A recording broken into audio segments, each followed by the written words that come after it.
Yo, what's going on guys, and welcome to my second video in a series where I am explaining every league mechanic in PoE. So this time around I'm gonna be talking about Legion. So let's talk about the ways you can encounter Legion and how the encounter looks like. So first of all, you can only encounter Legion during maps, so you can't find it during the campaign. And once you reach maps, you have 8% chance to randomly encounter Legion in any map. The other way to encounter it is through map device. So sometimes there is map device mod Legion, but this time around, so in 3.14 League, there is no Legion mod. So maybe next time there will be. The next way is through Sextant. So it looks like this. Areas contain an additional Legion encounter, and you can only get it by using Awakened Sextant. So you can't get it through Prime or Simple Sextant, and also you can get it through Elevated. So only Awakened and Elevated can give this mod. The next way is through, sorry for that, Delve. So there is a room in Delve that looks like this, Buried Monolith, which will also give you a Legion encounter. Next one is through Temple. So there is a room, which I don't have right now. So tier 1 room, which is called Hall of Metal, will also have Legion encounter, and higher tiers of that room will give you a better encounter. The last way, which is the main way people use to guarantee a Legion encounter, is through Scarabs. So there are 3 Scarabs. Rusted Legion Scarab, which guarantees Legion encounter. Polished, which also guarantees a Warhorde per Legion. And Gilded, which also guaranteed General. And I am gonna be talking about what is Warhorde and General in a second. So now let me show you how the encounter looks like. So I'm gonna use Gilded Legion Scarab just so I can show you what is Warhorde and General.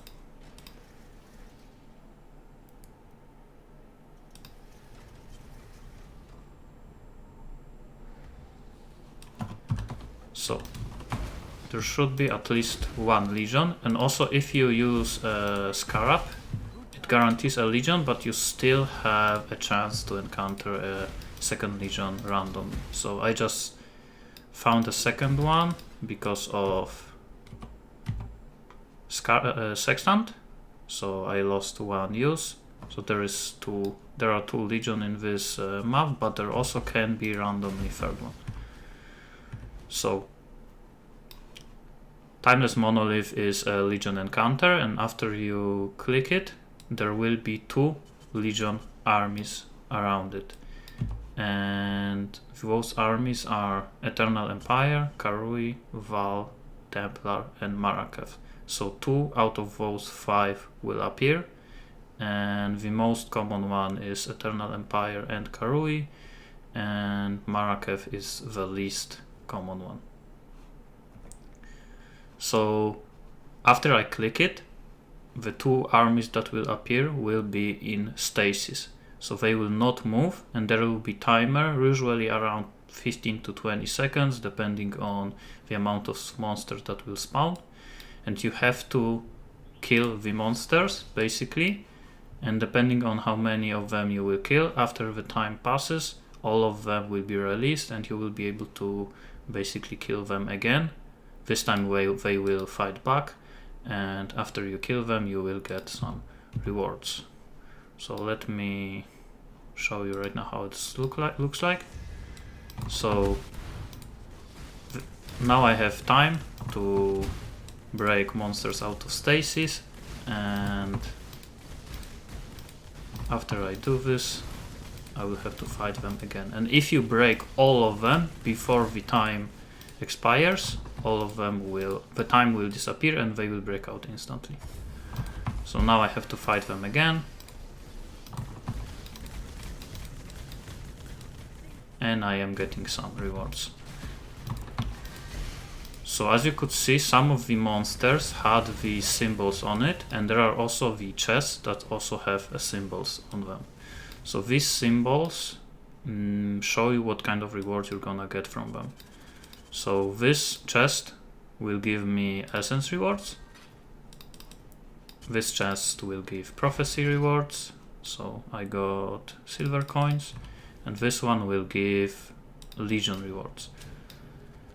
So I got some incubators. So incubators are Legion specific rewards. So there is, for example, infused incubators, geomancer incubator, and time lost incubators. So infused incubator, after I kill 4,374 monsters, it's gonna pop and give me some kind of essence. And to use it, I right click on it and use it on some kind of items. So you can have up to maximum 10 incubators on you.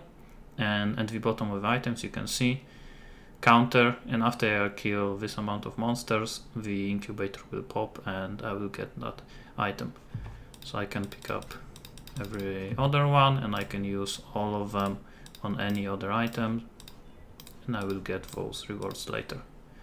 And the two best incubators are Geomancer, which gives you 6 link armor, and Timeless Incubator, which gives you league specific items, but they require a lot of monsters to kill, so 30,000 and 45,000, where Essence only requires 4,000.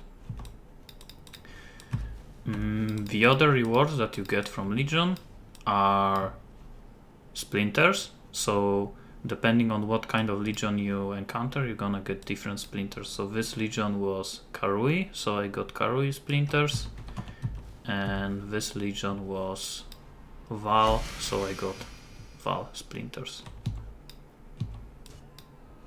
And I just died. So now let me show you a second one encounter. This time what I want to show you is after I click on it, there will be 2 waves. So there's one showing top, one showing bottom, and these waves indicate where is the general. So sometimes there is no general, so there will be no wave, but this time I know general is over here and the second one is over here. So that's one way to know where is general, and usually most of the symbols with the rewards are at the back of the legions. So it is a good idea to first stay in the middle to see which way you have to go to kill the general, and then run around the outside of the legion to get the most amount of rewards.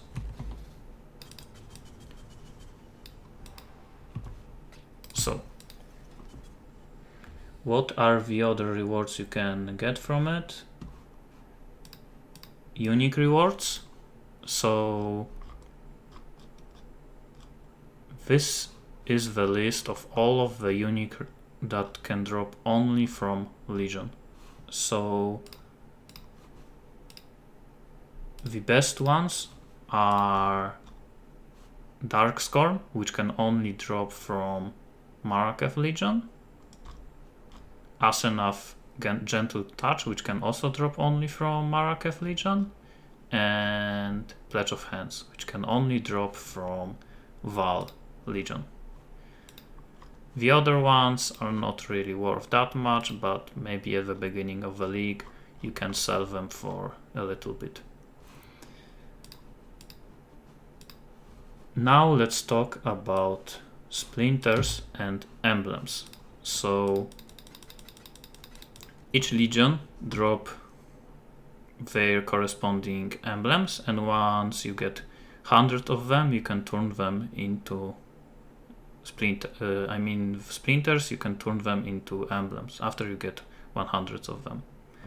And the way you use emblems is you put them in the map device, and you have to put at least 3, and you will get the encounter of Domain of Timeless Conflict, which is the endgame of Legion.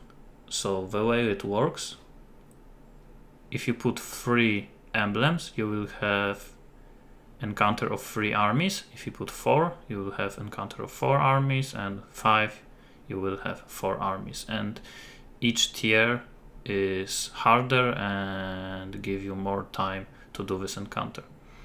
Also, you might notice that your map device, before doing any Legion encounter, has only 4 slots. This is because after you do the 4-way encounter, so any 4 emblems, you will get the upgraded map device with 5 slots. So it is a good idea to do 4-way encounter every league, at least once. So now let me show you how does it looks like. So when you enter the zone, what I always do is just run around to make everything load, because sometimes the zone is a bit slow with loading. And then you have to notice where are these marks on the minimap, so you can see where the bosses will spawn. So there will be 3 bosses because I used only 3 emblems. So one is over here, this second one, and this is the third one. And the way it works is after I step inside of this bubble in the middle, encounter will start and I will have certain amount of time to finish the encounter. And there will be 3 armies after I kill monsters, and then I go back in the middle. The encounter will basically reset the monsters and spawn more of them. And bosses can only spawn once every 25 seconds. So the best way to do it is to run around, kill all 3 bosses, then look at your timer, and after 25 seconds reset it again to fight the bosses again. So now let me show you. So I'm gonna go to the first boss. I look at the timer, 3 minutes 10 seconds. I killed the second one and I killed the third one. So I will reset the encounter at 2 minutes 45 seconds, and in the meantime I am killing some monsters just to get a bit more rewards from the marked monsters. And now the timer reached 45. I am resetting it, and now I can fight boss again. And this time didn't show because I resetted it before 25 seconds mark for this boss. Actually, I killed this boss a bit late, so I have to kill the left boss first, and now top. The second time I didn't check the timer, so I'm gonna have to just do it randomly and hope the boss spawn, and he did. So now 2 minutes 8 seconds. So basically again around 45-second mark. Second boss and the third boss. Sorry for doing it a bit scuffed. I'm just trying to focus on talking, so I am not perfect with timing on these bosses, but basically the better you are with timing, the better rewards you have. So every monster with some kind of symbol on the head will give you more rewards at the end, and bosses, depending on how many bosses you kill, will give you increased chance to get specific timeless jewels, which you can only drop from this zone by killing the bosses. This is why you want to kill as many of them as possible. And there are 5 Legion jewels, and each jewel drops from a certain Legion. Let me now just finish the encounter, and I am gonna talk about the rewards from here and Legion jewels a bit more. So if you do a 3-way, usually you drop anywhere between 0 and 1 jewel. If you do a 4-way, usually you drop between 1 and 2 jewels, and 5-way 2 to 3 jewels. But obviously you can be lucky or unlucky and get more or less than that. And this time I wasn't that great with resetting, so I expect to not get any jewels, but maybe I will be lucky.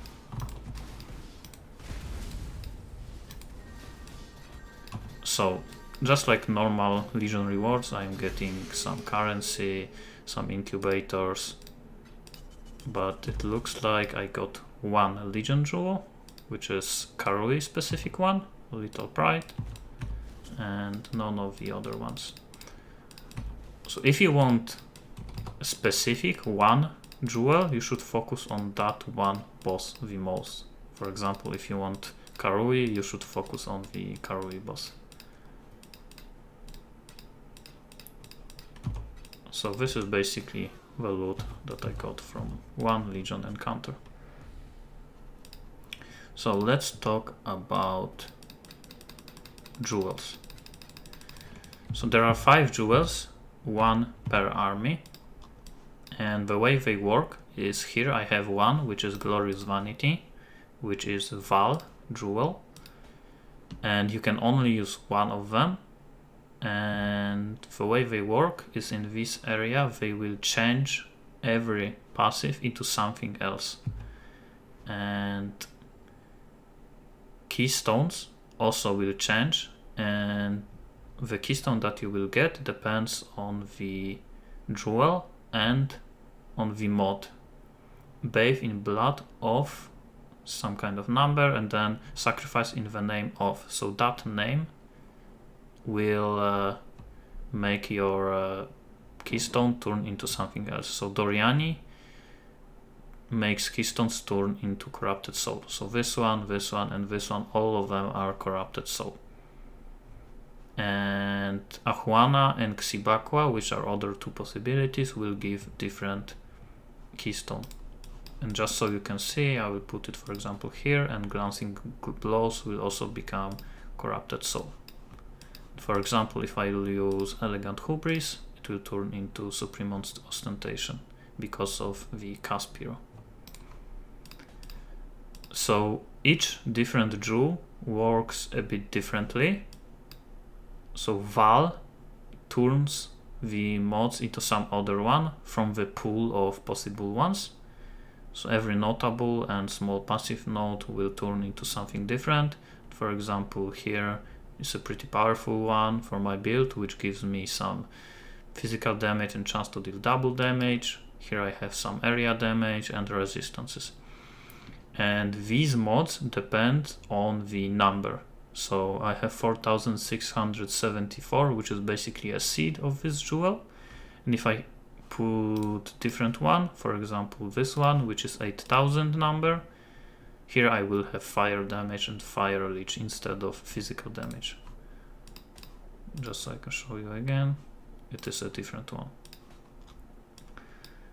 So Lethal Pride, for example, which is a different jewel, will not remove the basic passive nodes except for the keystones, but it will add something to it. For example, here normally you get just 30 accuracy and light radius is based on energy shield. Now I also get 5% strength. Here I have more strength, and here ignites deal damage 10% faster, and so on. So Lethal Pride is a bit easier to use because you do not lose your basic passive points. And Elegant Hubris is one of the hardest to use, and it is most of the time the cheapest one because of that.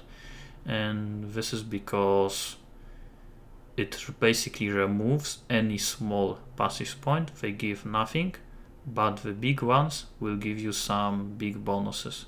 So it's really hard to find a good one. So for example, if I put this one here I have 50 cold res, 80% spell damage, 50 fire res, 8% block, spell block, which seems like a lot, but you also have to spend a lot of small points which do not give anything. So it is pretty hard to find a good elegant hubris. And if you want to, you can divine them, and if you use divine orb on them, the number will change. And now here, instead of resistances, I will get something different. Okay, so now let's talk about the ways to make currency using Legion. So the first basic way is to just use a Legion Scarab, the basic Rusted Legion Scarab, to increase the monster count in map. So if you, for example, farm burial chambers for doctor cards or towers for nurses or cemeteries for brother's stash, you can use Legion just to increase the amount of monsters to have better chance of dropping the card, while at the same time get some additional Legion rewards. Also, it is the best to use Legion in opened map, just so you can get more monsters out of them. Also, if you use sextants on your maps and you hit the Legion sextant, it is a good idea to use gilded or polished, just so each Legion is accompanied by General, and Warhord is affected by both of them. So not only the Legion that you get from the Scarab, but also the one that you get from Sextant will be affected by this Scarab. So you basically get double the reward from Gilded Legion. Usually it is not worth to use Gilded Legion Scarab just normally on the map. Only if you have Sextant or maybe Map Device mod, or you are farming New Vastir or Glenna, which is the next strategy. So Glenna, Cairn and New Vastir have some Legion passives. So for Glenna, you get better chance to encounter Legion, you get more timeless splinters, and your sergeants will have 25% to have rewards, which means basically these symbols on top of their heads, and they will have 3 additional sergeants. Also, you have 100% more chance to encounter General, and if there is a General, it will have both Generals, which is basically useless if you are using Gilded Scarab, which always guarantees General. So it's not really worth that much, which is, in my opinion, the best zone to farm Legion is New Vastir. So in this zone you get in total 9% chance to encounter additional Legion, which is almost the same as Monumental here. Each Legion will have additional Warhord, so just more loot, and each splinter has 1% chance to drop as emblem instead. And you might have noticed that, actually I deleted the zone, but in previous zone there was emblem that just dropped from the monsters, and it was because of this passive. And this basically means that you get double the amount of splinters. It's a bit RNG, but on average you should get twice amount of splinters this way. If you're gonna farm this zone, you can also use some Warstones. So the best Warstones to use are either this one, Timeless Splinter, has additional chance to drop as Timeless Emblem, so 0.1% if you use 4 of them, plus Secrets of the Stone passive here, you will have additional 0.5% chance to drop a timeless emblem instead of splinters, so in total 1.5%, which is pretty good, but it is not better than the other one, which is Marakev, chance to get Marakev Legion and chance to get Temporal Legion. In my opinion, this one is better, because if you just get a lot of emblems instead of splinters, most of the time they will be shitty ones. So like Eternal Empire, which is worth like 20C, and Marakev right now is worth like 40-50C. So it's much better to have higher chance to encounter better legions than get more splinters, but these splinters will be more common armies. And if I would farm Legion, I would most likely use 2 Marakev emblems and 2 Templars, because you can encounter 2 Legion armies per Legion encounter, so you will have pretty high chance to have both Templar and Marakev in one Legion. But you always have to check the prices of emblems. Maybe Templar is not worth that much. In this case I would use mostly Marakev Warstones. Next way to make currency is through farming domain of timeless conflict. So basically 3-way, 4-ways or 5-ways. And 3-ways are pretty good at the beginning of the league, because people do not have any jewels yet, any Legion jewels, so all of them are pretty expensive.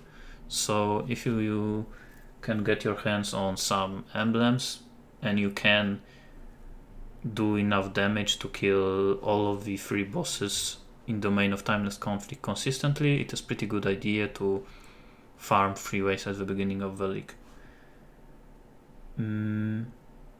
The other way is to farm 5-ways, and that's mostly later on in the league, especially since it is pretty hard to do 5-ways at the beginning of the league. But 5-ways, in my opinion, are mostly farmed by parties. And that's because the way you can do it is you can have one person that is running around killing stuff, and especially early on in the league you can have a support that will help you, because again the encounter is pretty hard.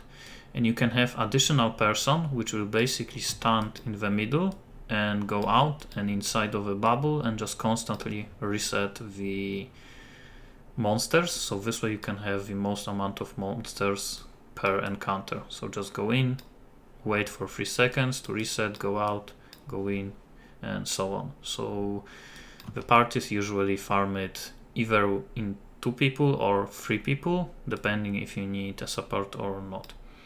Also, if you do it this way, you can also invite 3 additional people and basically boost them for experience, since 5-ways are one of the best ways to get experience in this game. So you can sell boosts for experience, and also you can level up a lot of gems.